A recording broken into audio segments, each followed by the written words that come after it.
संन्याजक हैं शिखर चंद, सरला जैन, पारस मीना, महावीर प्रमिला, अशोक नमिता, संतोष वीना, ऋषभ अनीता।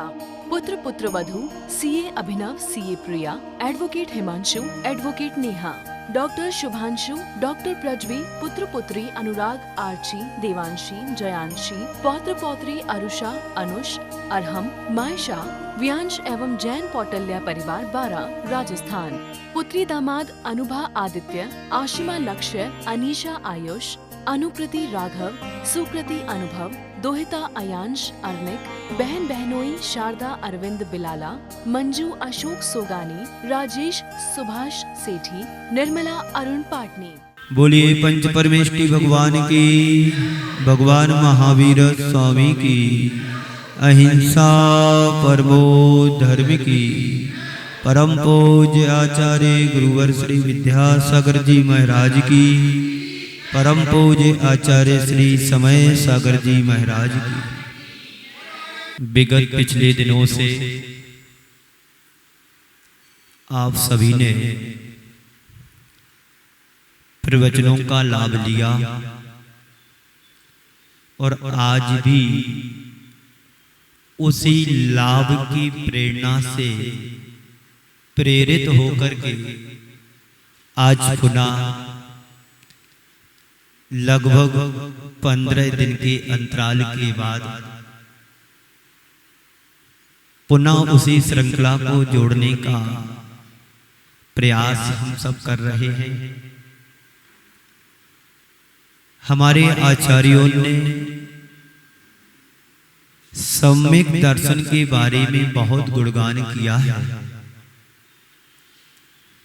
सम्यक दृष्टि जीव सामान्य प्राणियों से हट करके होता है। संसार में यूं तो भीड़ बहुत होती है, लेकिन भीड़ में यदि सम्यक दृष्टि कोई जीव होता है, उसका चाल ढाल रहन सहन सब पृथक होता है।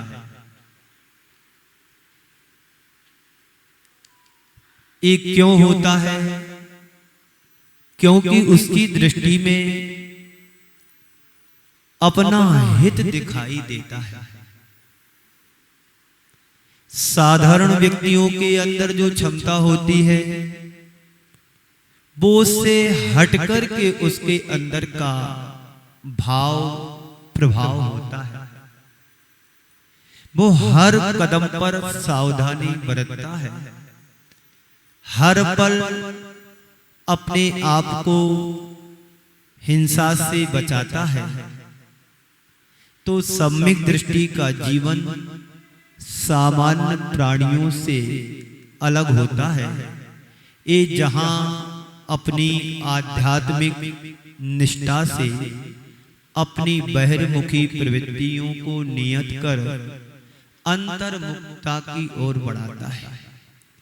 बाहिर्मुखी का मतलब है जो सांसारिक प्रवृत्तियां होती हैं उनसे बचकर के आंतरिक प्रवृत्ति की ओर प्रवृत्त होता है।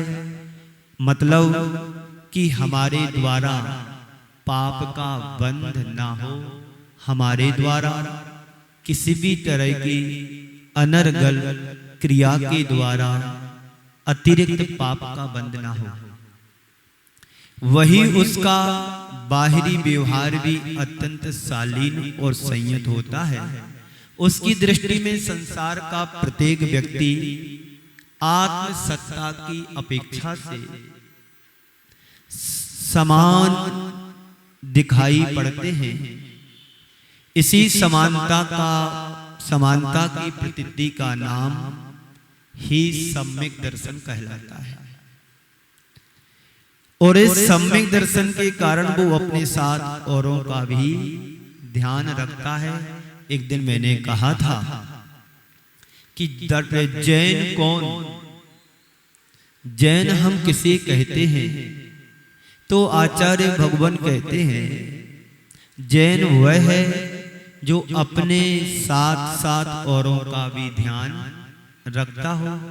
और शायद ये भगवान महावीर ने भी इस सूत्र के माध्यम से कहा है जियो और जीने दो। आज सम्यक दर्शन की अभिव्यक्ति के लक्षणों में से एक प्रमुख लक्षण है अनुकंपा। अनुकंपा में उसकी चर्चा करते हुए आचार्य भगवंत कहते हैं, अनुकंपा का मतलब है प्रायः दया हम कहते हैं। यहाँ पर दया, करुणा आदि शब्द का प्रयोग किया गया है, अनुकंपा का प्रयोग किया गया है। यद्यपि आगम में अनेक स्थानों पर दया को धर्म का मूल कहा है, धम्मो दया विशुद्धो, धर्म दया का मूल है, ऐसा हमारे आचार्यों ने हम सब के लिए कहा है। करुणा को जीव का स्वभाव बताया गया है, लेकिन सम्यक दर्शन के संदर्भ में करुणा और दया की जगह अनुकंपा शब्द का प्रयोग किया गया है। अनुकंपा का एक शाब्दिक अर्थ होता है जो अंदर से, हृदय से कंपित होता हो, पर प्राणी की पीड़ा को ध्यान में रखते हुए या पर प्राणी की पीड़ा को देखते हुए अपनी जैसी पीड़ा समझना। जो वास्तव में सम्यक दृष्टि होता है, जिसके अंदर सम्यक दर्शन होता है, वो दूसरों की पीड़ा को देख करके पीड़ित हो जाता है। उसे पर की पीड़ा अपनी पीड़ा जैसी प्रतीत होती है कि हे भगवान, इसका कष्ट कैसे दूर हो, इसकी पीड़ा कैसे दूर कर सकूं मैं, क्या ऐसा कर सकता हूं कि जगत के जितने भी प्राणी दुखी हैं, उन सब के दुख को मैं कैसे दूर कर सकूं। तो आचार्य कहते हैं कि पराई पीड़ा को देख करके चित्त का कप जाना, यानी कप कपी आ जाना। कैसे कप कपी आना? जैसे आप ठंडी में कांपते हो ना, कपड़े पहनने के बाद, ओढ़ने के बाद, रजाई ओढ़ने के बाद कप कपी लगती, ठंडी बहुत लग रही। अथवा जब बुखार आता है, चिटाई ओढ़ने के बाद या रजाई ओढ़ने के बाद अंदर से कप कपी लगती ना, ऐसे ही पराई पीड़ा को देख करके हमारे हृदय में कप कपी हो आना, मन में कप कपी उत्पन्न हो जाना अनुकंपा कहलाती है। किसी के प्रति द्रवीभूत होकर के दया करना, किसी को देख करके करुणा का भाव रखना, दया का भाव रखना, आत्मीयता का भाव रखना, हृदय करुणा से आर्द्र हो जाना, लेकिन इसकी पराकाष्ठा अनुकंपा में घटित होती है। जो हमारे धर्म का मूल है, सेवा, दया, करुणा और अनुकंपा, यद्यपि एक ही परिवार जैसे सदस्य हैं, चाहे दया कहो, करुणा कहो, अनुकंपा कहो, कुछ भी कहो, पर इसमें जो रूप अनुकंपा का है वह बहुत महत्वपूर्ण का रूप है। अनुकंपा के संदर्भ में 4 शब्द आपके सामने रखता हूं। एक वेदना, दूसरा संवेदना, तीसरा सहानुभूति और चौथा समानुभूति। वेदना सभी समझते हैं, जब आप पीड़ित होते हैं किसी भी तकलीफ से प्रभावित होकर के, तो वेदना उसे कहते हैं। स्वयं की वेदना होती है, पर दूसरों के प्रति हमारी संवेदना होती है। दूसरों के दुखों को देख करके हृदय में जो भाव आता है वो संवेदना का होता है। और तीसरा है सहानुभूति, पर प्राणियों के प्रति अपने हृदय में सहानुभूति होना कि इसका दुख दर्द कैसे दूर हो, इसकी गरीबी कैसे दूर हो, इसकी परेशानी कैसे दूर हो, अपने हृदय में ऐसी सहानुभूति होना। और समानुभूति का मतलब होता है हम उसको अपने समान बनाने का प्रयास करना। तो किसी भी प्राणी को जब भी कोई वेदना होती है तो उसके मन में व्याकुलता होती है। वेदना व्यक्ति को व्याकुलित बनाती है। जब तक मनुष्य के अंदर व्याकुलता होती है तब तक व्यक्ति का जीवन दुखी होता है। सम्यक दृष्टि के संदर्भ में कहा जाता है कि सम्यक दृष्टि के जीवन में कितनी भी वेदना हो वो व्याकुलित नहीं होता है, पीड़ित नहीं होता, वो सहता है। इसलिए हमारे गुरुदेव बार बार कहा करते थे, स्वयं के प्रति सहनशील बनो। सुन रहे हो ना आप लोग? स्वयं के प्रति सहनशील और औरों के प्रति संवेदनशील बनो। जब तुम्हारे लिए पीड़ा हो तो इतने पत्थर कठोर दिल बन जाओ कि लगे नहीं कि तुम्हें कोई कष्ट हो रहा है। और यदि कोई दुखी दिख जाए तो मोम की तरह पिघल जाओ। संवेदनशील बन जाओ कि इसका दुख दर्द कैसे दूर कर सकूं, इसकी पीड़ा को मैं कैसे हर सकूं, इसके कष्टों को मैं से कैसे दूर कर सकूं। तो स्वयं के कष्टों के प्रति सहनशील बनो और औरों के कष्टों के प्रति संवेदनशील बनो। तो हमारे गुरुदेव कहते हैं, अपनी पीड़ा पर व्याकुल होना अज्ञानी की पहचान है और पराई पीड़ पर पराई पीड़ को देख करके पिघल जाना ज्ञानी का लक्षण है। वेदना स्वयं की होती है और संवेदना पराई होती है। स्वयं की वेदना से हर कोई प्रभावित होता है, लेकिन ज्ञानी का लक्षण नहीं है, बल्कि एक प्रकार का आर्त ध्यान और माना जाता है। संत कहते हैं कि अपनी कितनी भी बड़ी से बड़ी वेदना हो, पीड़ा हो, तकलीफ क्यों ना हो, पर उसे सहन करो। और कभी भी दूसरों को वेदना से ग्रसित देखो तो एकदम मोम की तरह पिघल जाओ, पानी पानी हो जाओ। तो अपनी वेदना को सहना और पराई दूसरों की वेदना को देखकर पिघल जाना एक सम्यक दृष्टि का लक्षण माना जाता है। लेकिन धर्मात्मा के बारे में कहा जाता है, यदि स्वयं पर संकट या विपत्ति आए तो चट्टान की तरह कठोर बन जाओ, और दूसरों पर या दूसरों के जीवन पर अगर कोई परेशानी आए, वेदना दिखती है, तो मोम की तरह पिघल जाओ। अगर पराई पीड़ा को देखकर तुम्हारी आंखों में आंसू आते हैं तो वो आंसू नहीं मोती होते हैं। और अपनी पीड़ा से अपनी स्वयं की आंखों में आंसू आते हैं तो वह आंसू नहीं जहर है, क्योंकि मोती सीप के मुख में पलता है और जहर सांप के मुख में पलता है। संत कहते हैं अपनी पीड़ा पर तो हर कोई आंसू बहा लेता है, बहा लेते हैं। इसमें कोई बहादुरी नहीं है, इसमें कोई महानता नहीं है। अरे जो पराई पीड़ा को देख करके पीड़ित होकर के संवेदनशील हो जाता है वो महान माने जाते हैं, पूज्य बन जाते हैं। यही ज्ञानी और अज्ञानी में अंतर है। तुम देखो कि अपनी और पराई पीड़ को देखकर तुम्हारे हृदय में क्या अंतर आता है।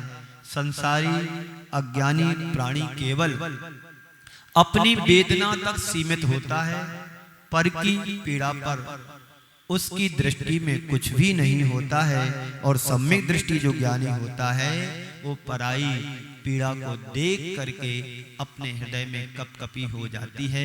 अनुकंपा का मतलब केवल इतना ही है कि पीड़ा को देख करके कांप जाना, दूसरे की पीड़ा को देख करके मन में व्यथा उत्पन्न हो जाना।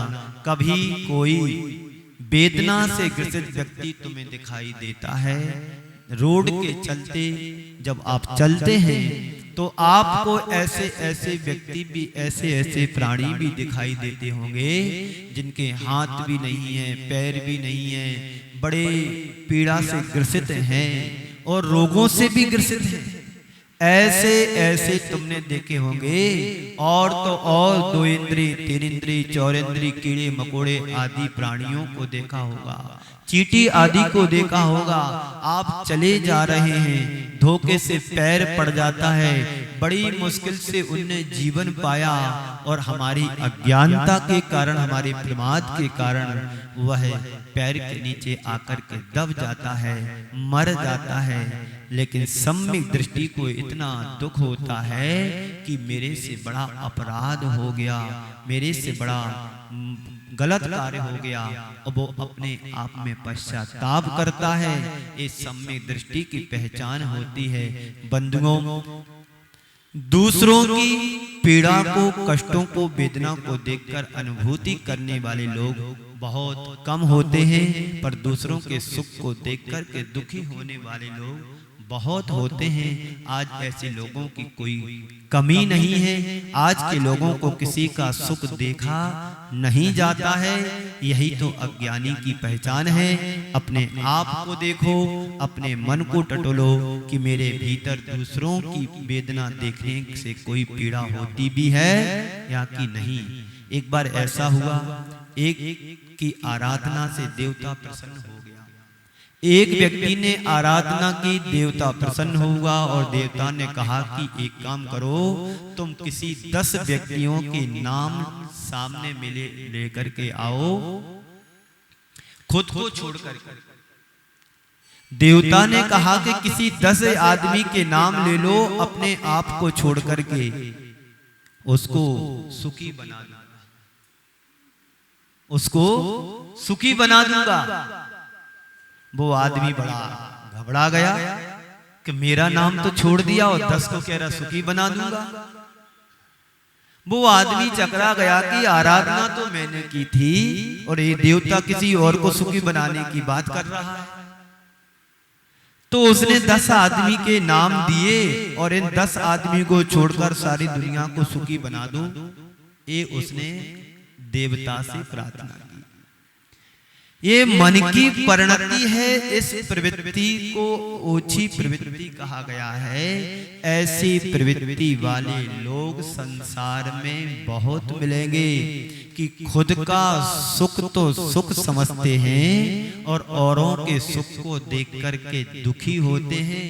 इस कार्यक्रम के पुण्यार्चक थे शिखर चंद, सरला जैन, पारस मीना, महावीर प्रमिला, अशोक नमिता, संतोष वीना, ऋषभ अनीता, पुत्र पुत्रवधू CA Abhinav, CA Priya, advocate Himanshu, advocate Neha, doctor Shubhanshu, doctor Prajvi, पुत्र पुत्री अनुराग, आर्ची, देवांशी, जयांशी, पौत्र पौत्री अरुषा, अनुष, अरहम, मायशा, व्यांश एवं जैन पौटल्या परिवार 12 राजस्थान।